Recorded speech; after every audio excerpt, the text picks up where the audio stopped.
Vamos lá, pessoal. Aula 4, então. Criminalística pós-moderna. Esse item está dentro lá do estudo da história da criminalística, tá? História e doutrina da criminalística.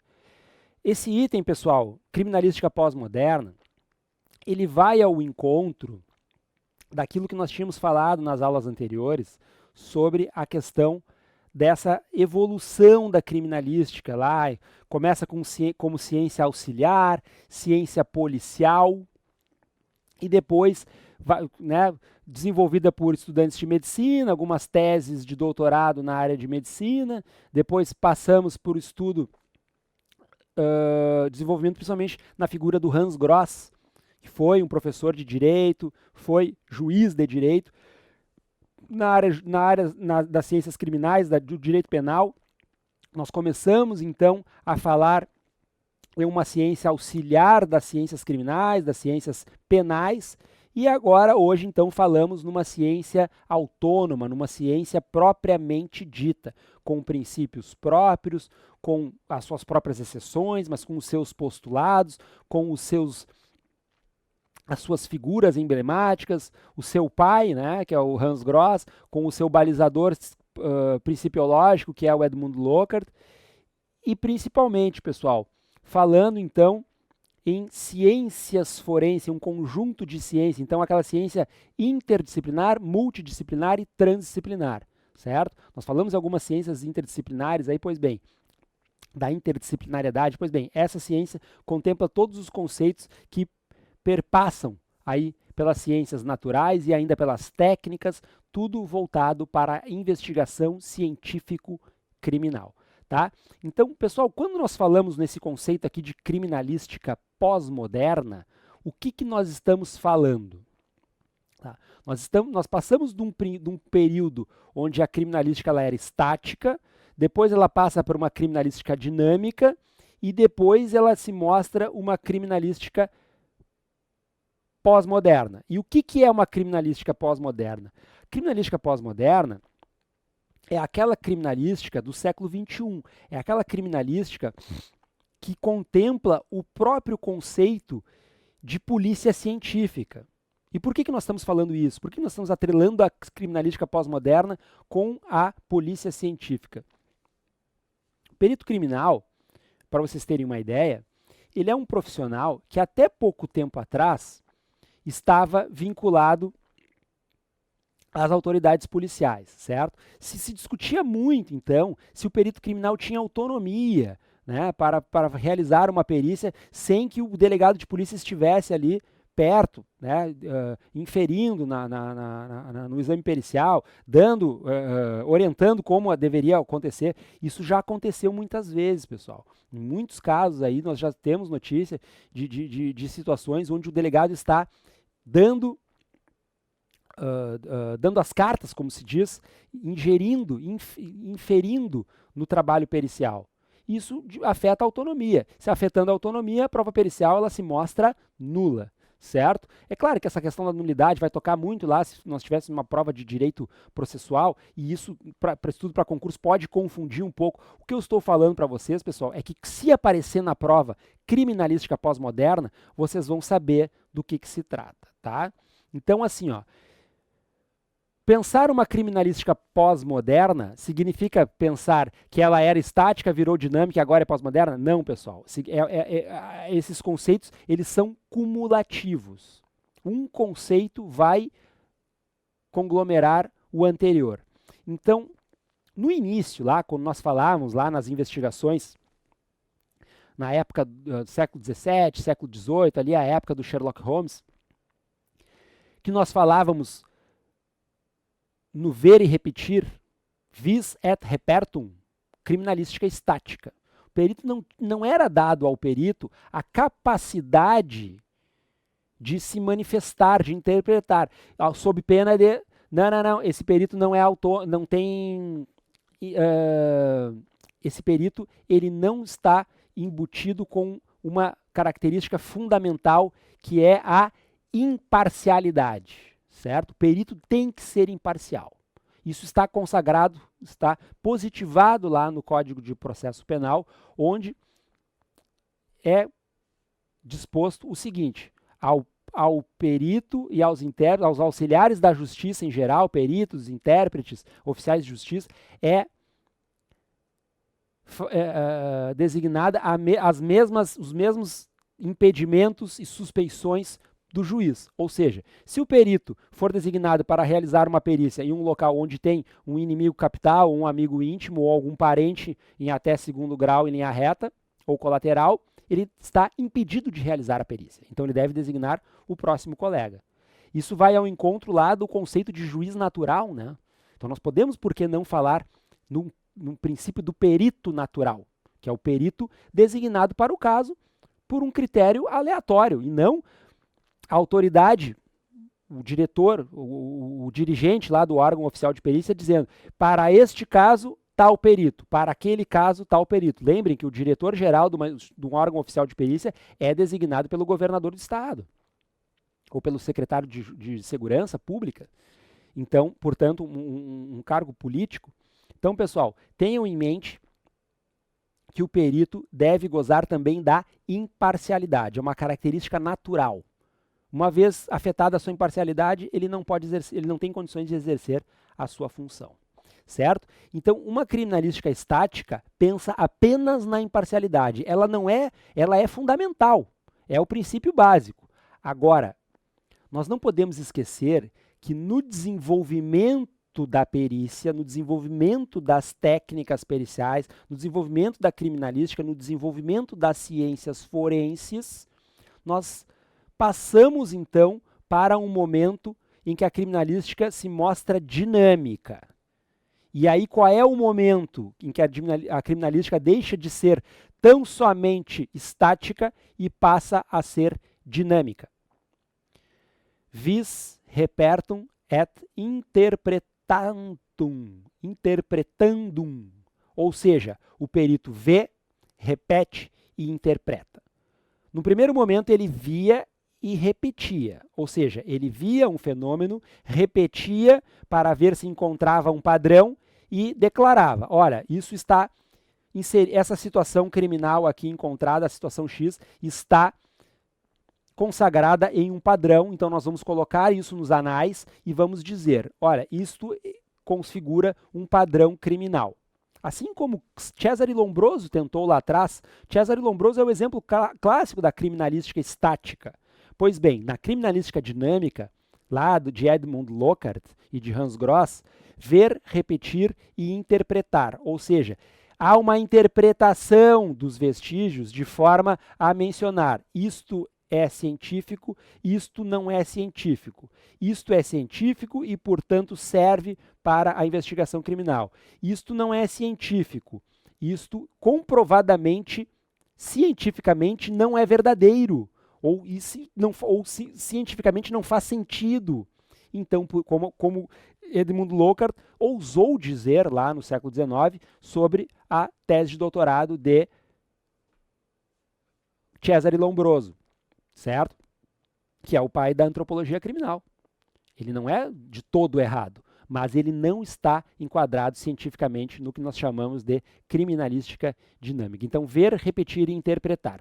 O perito ainda autônomo, ainda independente, principalmente ainda imparcial, ele emite uma interpretação com base científica.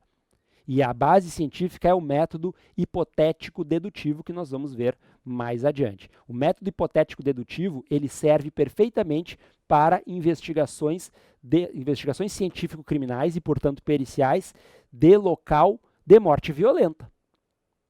Ele serve para a investigação médico-legal, porque nós vamos interpretar os vestígios com base científica, com base criminalística. Agora, vejam bem, isso não quer dizer, e interpretar não significa emitir juízo de valor, certo?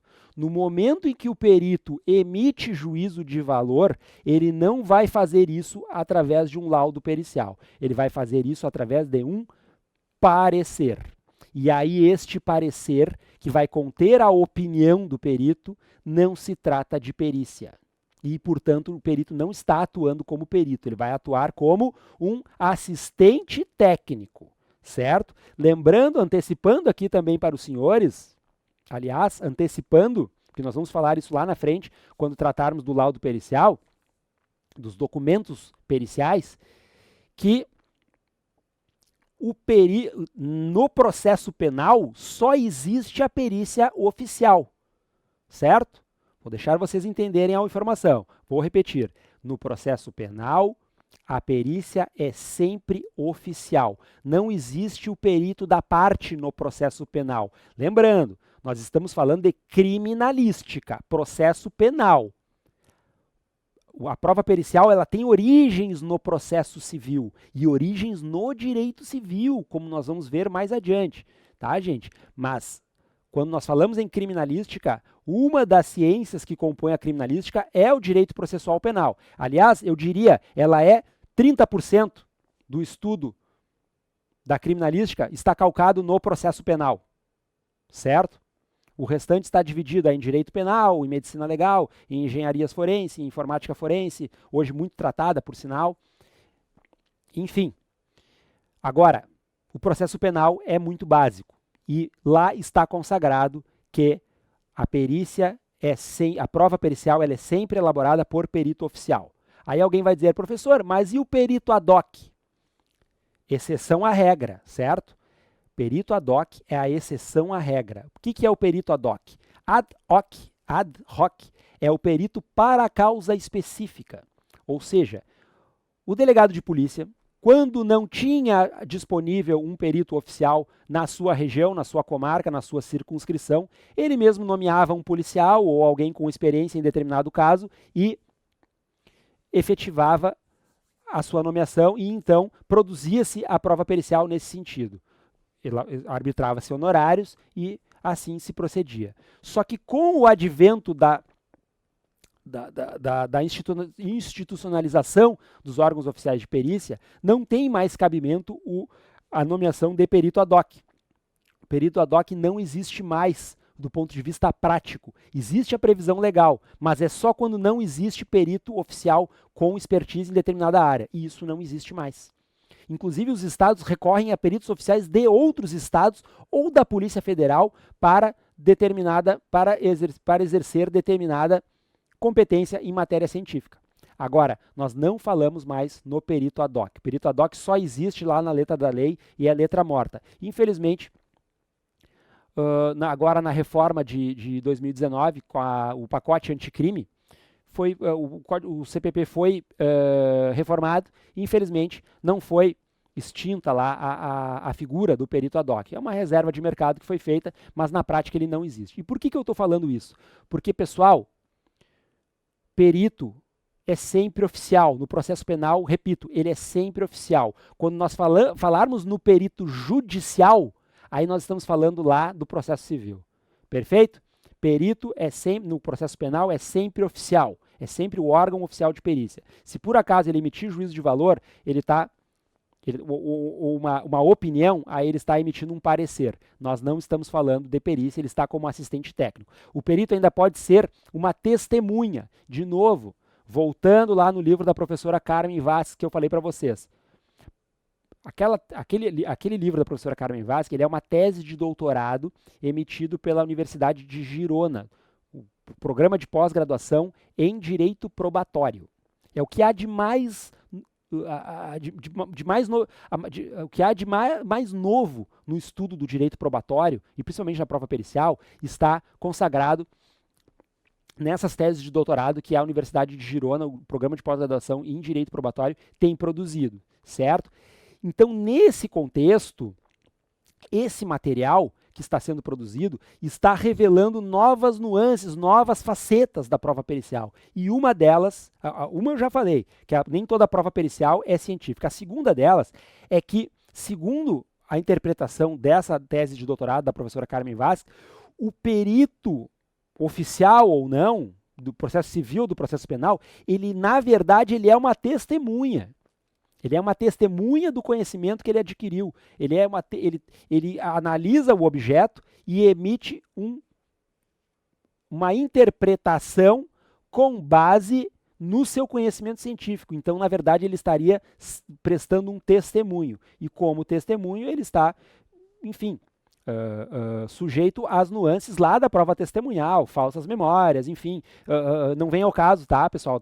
A gente até vai falar um pouco de prova testemunhal, porque está no edital, tipos de prova, mas evidentemente que a prova que nós estamos estudando é a prova pericial. O que eu quero dizer para vocês é que existe já teoria, doutrina, no sentido de que o perito, na verdade, ele é uma testemunha, tá? Para vocês verem, o que nós estamos estudando aqui são as novidades da criminalística pós-moderna, tá? Então, para fechar, concluindo, criminalística dinâmica é a evolução da estática, não significa que a estática acabou, certo?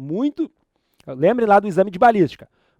Quero ver se a arma funciona. Boto munição boa nela, atiro e digo, a arma funciona. Ver e repetir, ver e repetir. Não tem ciência nenhuma. A partir do momento que eu começo a interpretar com base científica, criminalística dinâmica. E aí nós começamos a falar de exames cuja dinâmica se insere num contexto moderno, certo? E lembrem lá do artigo 473 do novo Código de Processo Civil. Aí alguém vai dizer, não, mas espera aí, Andrei. Como assim Código de Processo Civil? Tu acabou de dizer que criminalística está falando de Código de Processo Penal. Pessoal, aí que está a questão, tá? Por que nós estamos estudando aqui com bases jurídicas, né? O que eu estou falando para vocês é que o estudo do direito não é uma ciência exata, certo? Ele comporta muitas possibilidades, muitas hipóteses, muitas exceções. Uma delas é que o processo penal tem regras próprias, mas ele vai beber do conhecimento quando ele oferecer lacunas. Ele vai beber do conhecimento da legislação maior em matéria civil, em matéria processual. O direito processual é uma coisa só, e ele tem um braço do direito civil, um braço do direito penal, um braço do direito trabalhista, um braço do processo tributário, um braço do processo constitucional, um braço do direito processual militar, e assim por diante.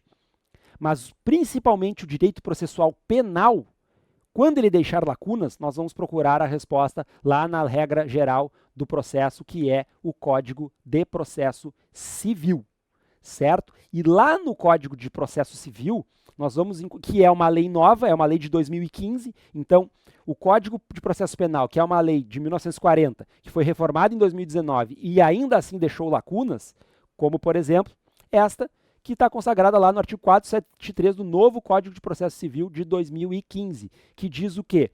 O perito pode implementar diligências periciais em busca da verdade. Isso era inimaginável antes de 2015.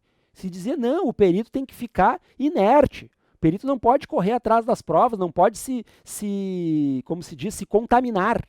Acontece que isso mudou, gente. Hoje a perícia vai sim atrás, ela vai atrás da verdade. Essa é a justificativa para ele poder proceder diligências. Por exemplo, aquele perito que vai realizar uma perícia em local de acidente de trânsito, muitas vezes ele vai à noite, muitas vezes ele vai na chuva, muitas vezes ele está estressado, muitas vezes o ambiente não é o adequado. Então o perito ele pode se valer do direito que lhe assegura o artigo 473 para retornar ao local por conta própria para observar a pista, observar os vestígios que restaram na pista, observar a sinalização, coisas que de repente passaram despercebidas na hora do exame do local do acidente, com as vítimas, enfim, posicionadas e os veículos posicionados, local isolado, a via isolada. Imagina você numa via no meio do verão, aqui na nossa freeway, por exemplo. A pista completamente lotada, a quilômetros e quilômetros de congestionamento, e o perito está lá fazendo a sua perícia. Imagina um local de noite com chuva. Normalmente é assim que os acidentes acontecem. À noite com chuva, são fatores de risco, que aumentam o risco, potencializam o risco.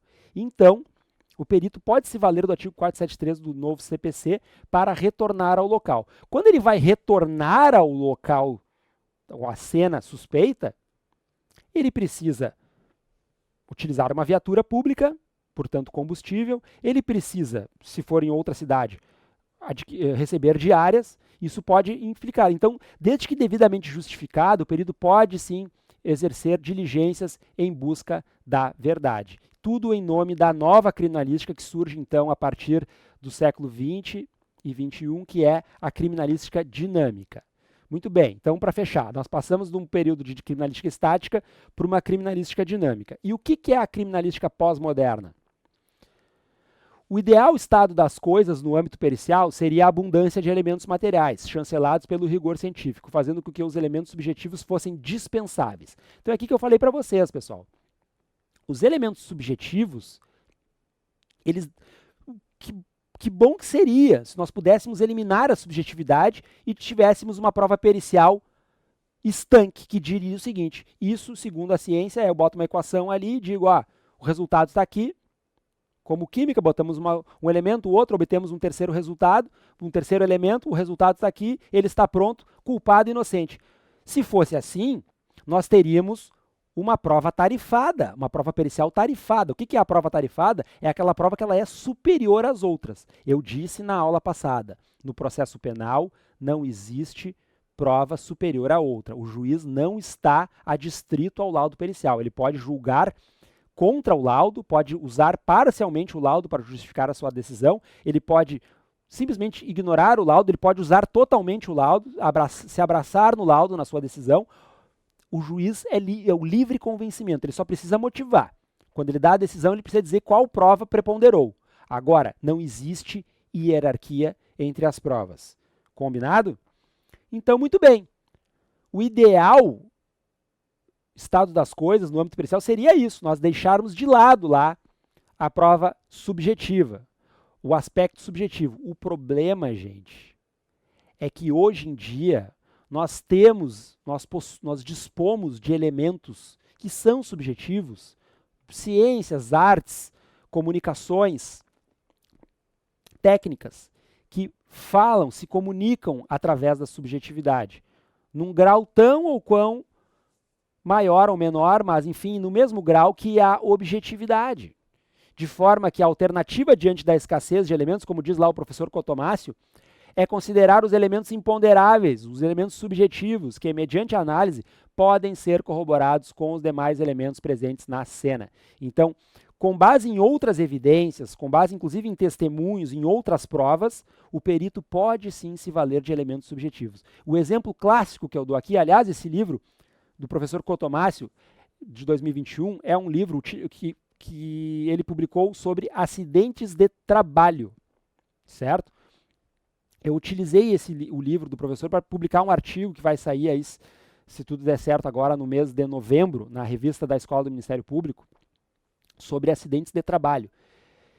E lá nós tratamos justamente dessa análise das cenas de trânsito, quando os acidentes de trânsito configuram um acidente de trabalho, com motoristas de aplicativo ou motoristas de caminhão. Quando acontece isso, nós estamos diante de um acidente de trabalho. Esse acidente de trabalho, ele é analisado sobre um prisma primeiramente objetivo, através da leitura dos vestígios, para talvez calcular a velocidade que o veículo estava, se estava acima ou abaixo da velocidade permitida na via, para aferirmos elementos objetivos, se possível, se há falha mecânica, se há vestígio de algum fator externo, como um raio ou como algum animal que atravessou a pista, enfim, por que o acidente ocorreu, mas podemos também nos valer de elementos subjetivos como, por exemplo, a estatística. E aí, como eu posso explicar isso, por exemplo? É a 10ª vez, só nesse mês, que acontece um acidente de trânsito da mesma natureza. O caminhão está descendo a ladeira e daqui a pouco começa a chover. Setembro é uma época chuvosa aqui no Rio Grande do Sul. Ele vai aos freios, os freios não funcionam, não seguram, o caminhão desliza e tomba e o motorista, o condutor do caminhão vem a óbito. Acidente de trânsito, tombamento. Eu não posso utilizar essa estatística no laudo pericial, isso não é uma técnica, eu não estou afirmando, olha, isso é um fato. Eu não estou discutindo, não estou emitindo juízo de valor, é um fato. Só eu, perito criminal, é a 10ª vez, só este mês, que eu estou vindo atender o mesmo tipo de ocorrência. O que isso significa? É como falar lá do serial killer que tem o seu modus operandi. é a mesma coisa. Nós estamos falando, diante da escassez de elementos objetivos, estamos considerando elementos imponderáveis. Estamos falando de estatística. E estatística, nós sabemos que a estatística não é uma ciência que vai me dar elementos, ela precisa ser analisada no conjunto, né? A estatística, por exemplo, a estatística pura, não a estatística forense, ela vai me dizer, por exemplo, se duas pessoas estão numa sala, uma comeu 2 sanduíches e uma comeu nenhuma, significa que no conjunto das duas pessoas, as duas comeram 2 sanduíches, logo as duas estão bem alimentadas.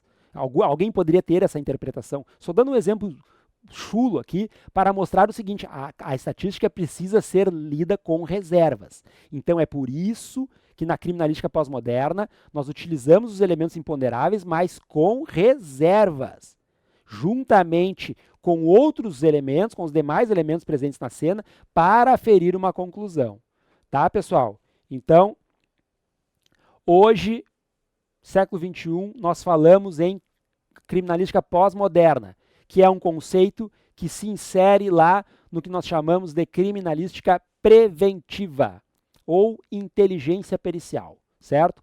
Atualmente, os órgãos oficiais de perícia estão dotados de setores especializados em inteligência, em compartilhamento de informações, porque o órgão tem acesso a muitas informações, busca não apenas reportar ao que se vê e adicionar interpretações, mas também constrói modelos inteligíveis que englobem todos os elementos válidos, de modo a colocá-los a serviço da sociedade por meio da prevenção. Exemplo, segurança no trânsito e segurança no trabalho. Então, como eu falei, o professor Cotomassi publica essa obra de acidente de trabalho e diz o seguinte: acidente de trabalho deveria se notificar lá o órgão do Ministério do Trabalho. Isso não acontece, porque se acontece uma morte, IGP, tem que ir à perícia lá. Aconteceu uma morte, aí vai ver se é homicídio, suicídio ou acidente, por que aconteceu. Tá, mas só um pouquinho. Eu não posso utilizar esses dados para prevenir, porque afinal de contas, todos nós somos Estado, todo mundo tem interesse em que menos mortes por acidente de trabalho ocorram. Então, hoje a criminalística começa a se preocupar com a prevenção, o que não acontecia há pouco tempo, tá, pessoal? Há não muito tempo. Olha lá o que diz lá a Revista Brasileira de Criminalística no ano de 2013, já então pegando esse gap aí, transformando-se de uma criminalística dinâmica para uma criminalística preventiva ou pós-moderna. A atribuição do perito criminal deve ir além do entendimento da dinâmica dos crimes, da indicação de autoria e até mesmo da tipificação delitiva. Deveria analisar os fatores associados à sua ocorrência, no intuito de subsidiar o trabalho de prevenção e contribuir para a divulgação de novos métodos em pesquisa criminalística. Então percebam, pessoal, como a evolução da criminalística vai no sentido de incorporar o conhecimento, incorporar o conceito de polícia científica no sentido de também contribuir para a prevenção, que antes era apenas um trabalho designado para as polícias civil e militar. Hoje nós passamos então a falar em uma polícia científica que também contribui para a prevenção, e isso vai ao encontro do conceito de criminalística pós-moderna, que por sua vez está englobado lá na história da criminalística. Então nós passamos, para fechar, por toda a história da criminalística, desde o início remoto, lá na época antiga Roma, direito romano, portanto, para passar por uma época moderna e depois agora por uma época contemporânea e agora então pós-moderna, onde nós tratamos questões desta natureza. Fechou? Então na próxima aula nós vamos entrar agora nos conceitos dos postulados da criminalística e nos princípios gerais da criminalística. Beleza?